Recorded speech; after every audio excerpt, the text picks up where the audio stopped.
Salut les amis, on se retrouve au studio pour présenter rapidement cette petite vidéo.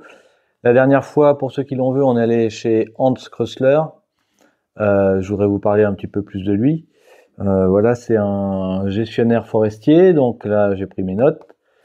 Et c'est un gestionnaire forestier, donc c'est une profession indépendante qu'il a créée lui-même en fait au fil des années. Alors c'est quelqu'un qui a grandi en Allemagne et qui depuis enfant en fait est plongé dans le milieu forestier. Son père était déjà dans le métier et donc en fait ça l'a suivi partout où il est allé et puis il a fini par arriver en France.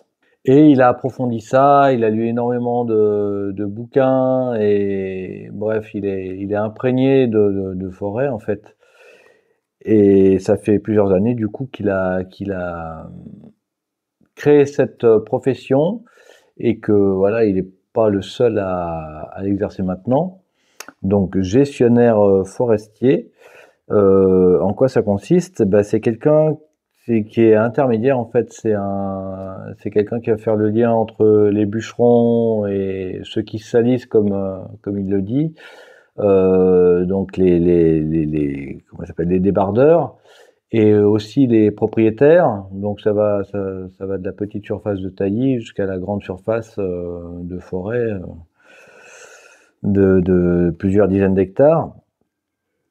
Et puis aussi les financeurs. Et puis une chose qui est très importante, c'est la forêt elle-même en tant que milieu. Donc qui fait l'intermédiaire pour que ça se passe le mieux possible et pour que tout le monde s'y retrouve, y compris le milieu naturel.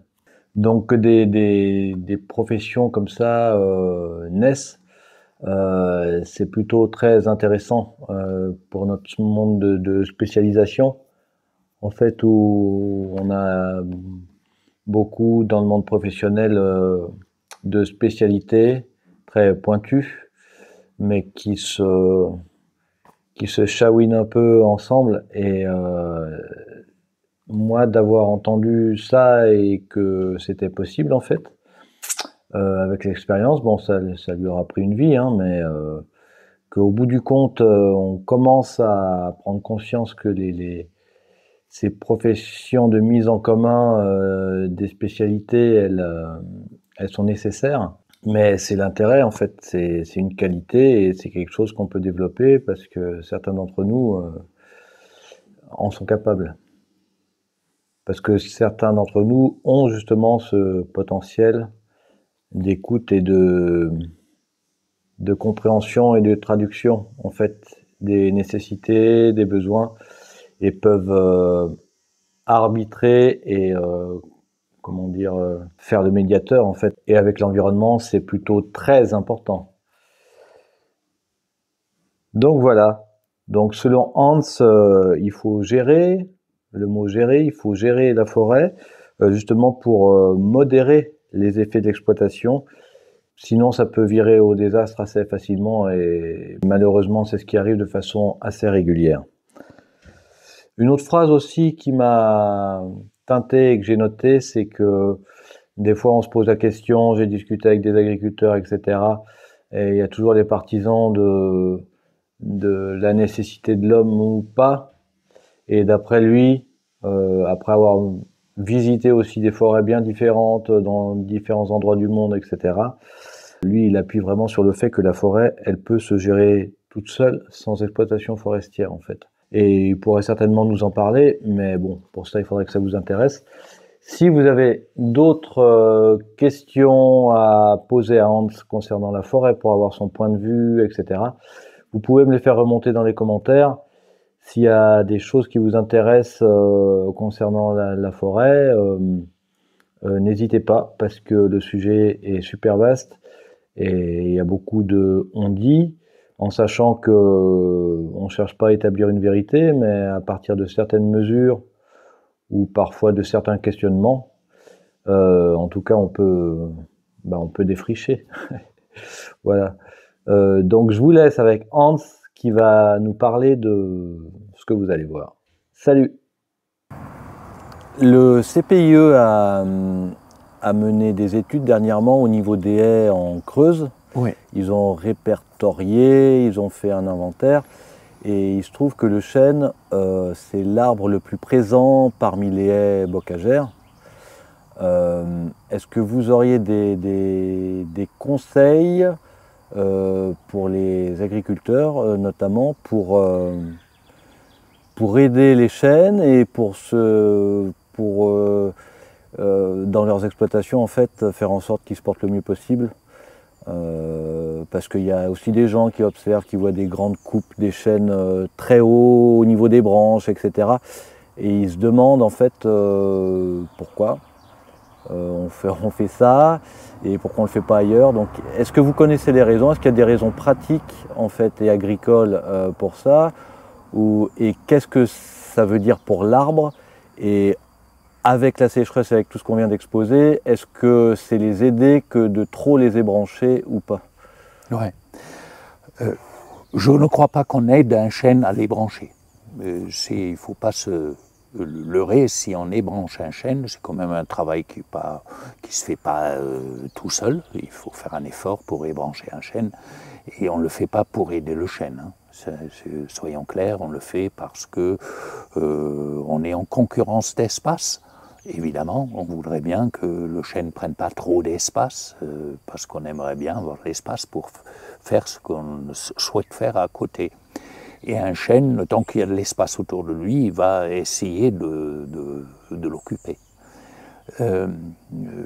Autre chose, c'est que si on ébranche un chêne, c'est souvent parce que d'abord il porte de l'ombre et donc il mange de l'espace, mais aussi il porte beaucoup de glands. Et beaucoup d'éleveurs craignent les glands qui peuvent rendre malades, voire tuer des bêtes. Si les bêtes mangent des bêtes, si je dis des bêtes, c'est des vaches, surtout, qui mangent trop de glands d'un coup et du coup tombent malades ou meurent.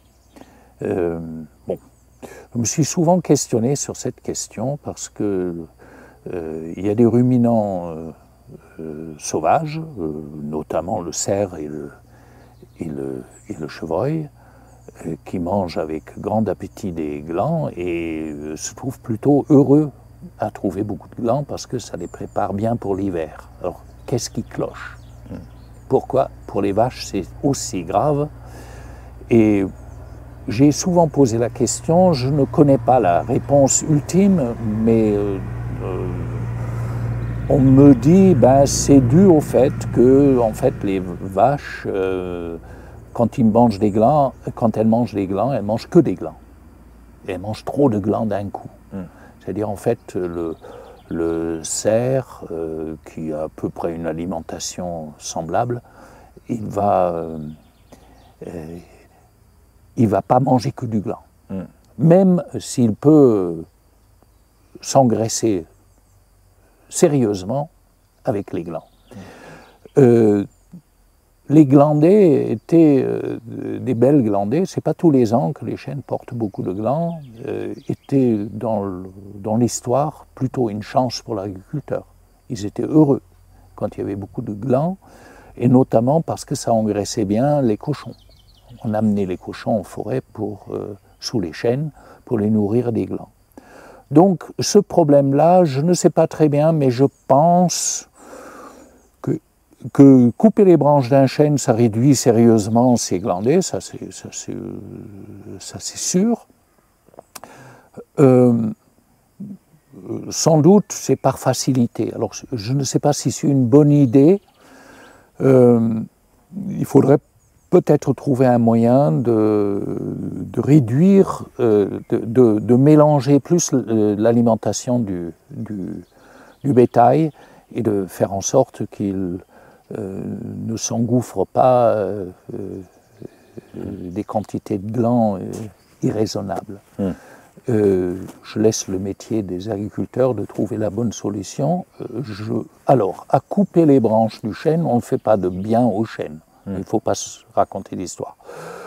Le chêne est capable de résister à ça. Ça ressemble un peu à une grosse tempête ou une forte neige où il perdrait beaucoup de branches, et donc il sait réagir à ça. À répétition, c'est pas toujours facile pour le chêne. Ça abîme beaucoup le chêne, ça produit beaucoup de creux, de blessures qui se creusent. Mais bon, on peut le voir sous un autre angle. On peut dire, pour une multitude d'animaux qui cherchent désespérément des creux dans les arbres pour nicher, pour habiter, pour s'abriter, que ce soit des chauves-souris, que ce soit de divers oiseaux qui nichent dans les trous, que ce soit des martres ou des fuines ou d'autres loirs et autres bêtes. Ça produit évidemment une multitude de gîtes qui ne sont pas voulus. Ce n'est pas pour cette raison-là qu'on coupe les branches des chênes, mais ça peut leur apporter ces gîtes et dans ce sens-là être utile. Les chênes de haie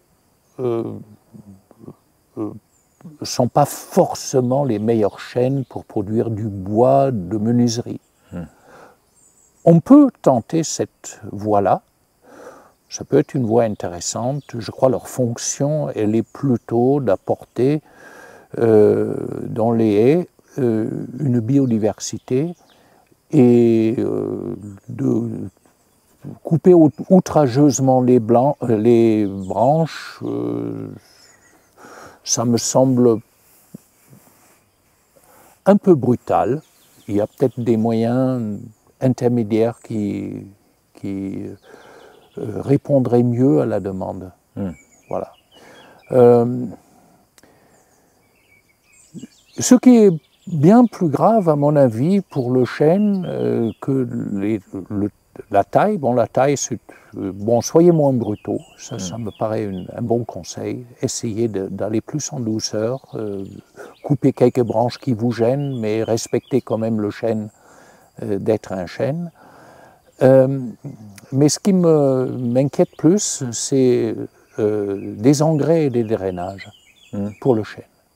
Le chêne a énormément de mal à s'adapter à un brusque changement de la nappe phréatique. Quand on fait un pompage quelque part, des chênes ont des descentes de cime, voire meurent, sur des distances assez surprenantes, sur des centaines de mètres autour, parce que le niveau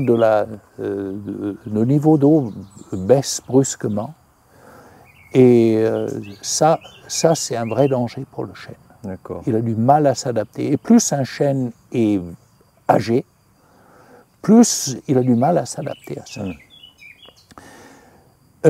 Par contre, la réaction du chêne à faire une descente de cime, c'est-à-dire en fait de sécher en tête et de reproduire de nouvelles branches plus basses, c'est en fait une réaction saine de s'adapter à de nouvelles conditions. Et donc, il ne faut pas non plus dire un chêne perd des branches ou sèche en tête, donc il va mourir. Alors, je vous assure, tout chêne meurt un jour. Mais ce n'est pas parce qu'il sèche à la tête que c'est obligatoirement un signe que sa mort est proche. Bon. Les engrais. Alors, les engrais, évidemment, qu'on utilise en agriculture, les engrais souvent d'origine chimique, ont de fortes influences sur la vie du sol, et les chênes réagissent plutôt lentement sur les modifications de l'environnement. Et donc, des fortes doses d'engrais, azotés notamment, mais de toutes sortes, sont difficiles pour le chêne. Lui apporte un stress qui peut être mortel. Évidemment, aussi, les désherbants ont des effets néfastes pour le chêne, Du côté aérien, bon, je pense qu'en gros, il s'est résisté à ça, mais surtout au niveau racinaire, que ça lui pose de gros problèmes.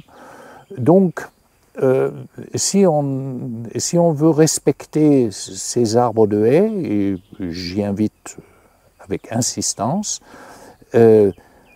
gardez une distance respectueuse avec vos doses d'engrais, vos doses d'herbicides que j'aimerais que vous n'utilisez pas du tout, mais si vous devez en utiliser, utilisez à distance respectueuse. Et lors des drainages ou d'autres pompages d'eau, sachez que vous transformez bien plus que vous n'imaginez l'environnement vital pour le chêne. Et je répète, le chêne mise à une stratégie de long terme, de très long terme, et il déteste les changements brusques et brutaux.